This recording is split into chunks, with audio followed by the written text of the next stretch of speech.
నమస్తే, welcome to off the record. అనుకున్నదొకటి అయ్యిందొకటి అన్నట్టు తయారైంది వారి పరిస్థితి. ఏదో అనుకుంటే ఇంకేదో అయ్యింది. అదరగొడదామనుకుంటే అసలుకే మోసం వచ్చేలా అయ్యింది. ఆ ఎఫెక్ట్ ఇప్పుడు పెద్ద సభల పడింది. ఇప్పటికే ఒకసారి తీవ్ర భంగపాటుకు గురైన సదరు పార్టీ మరోసారి పరువు తీసుకోవడమా, సభ పెట్టకుండా మానుకోవడమా తేల్చుకోలేకపోతున్నారట.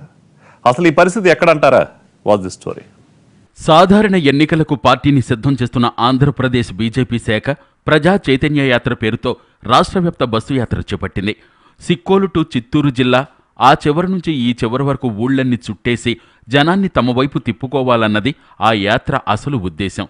అందులో భాగంగా శ్రీకాకుళం జిల్లా పలాస నుంచి మొదలైన ఈ యాత్రకు బీజేపీ జాతీయ అధ్యక్షుడు అమిత్ షాను ఆహ్వానించారు రాష్ట్ర నేతలు.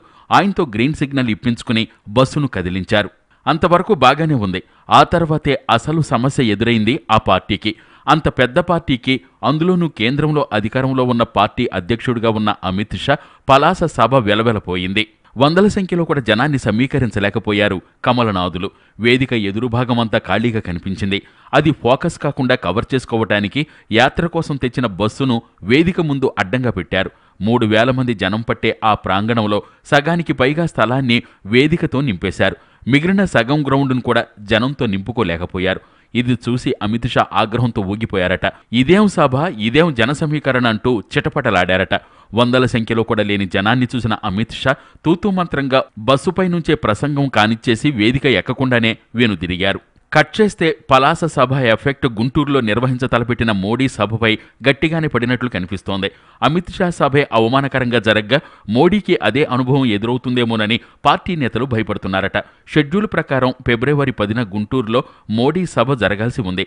దానికి మరో 4 రోజులే సమయం ఉంది. అయితే ఇంతవరకు హైకమాండ్ నుంచి ప్రధాని సభపై రాష్ట్ర నాయకత్వానికి గ్రీన్ సిగ్నల్ రాలేదని సమాచారం.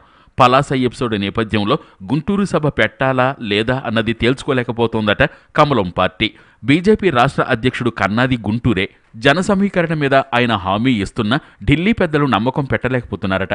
చంద్రబాబును ఢీకొడతామని సవాళ్లు విసురుతున్న ఏపీ బీజేపీ నాయకులు కనీసం అగ్రనేతల సభలను కూడా ధీటుగా నిర్వహించలేకపోతుండడం చర్చనీయాంశంగా మారిందిప్పుడు. మొత్తానికి మోడీ సభపై క్లారిటీ లేకపోవడంతో ఏర్పాట్లు చేయాలో వద్దో అర్థం కాక తలలు పట్టుకుంటున్నారట స్థానిక నేతలు.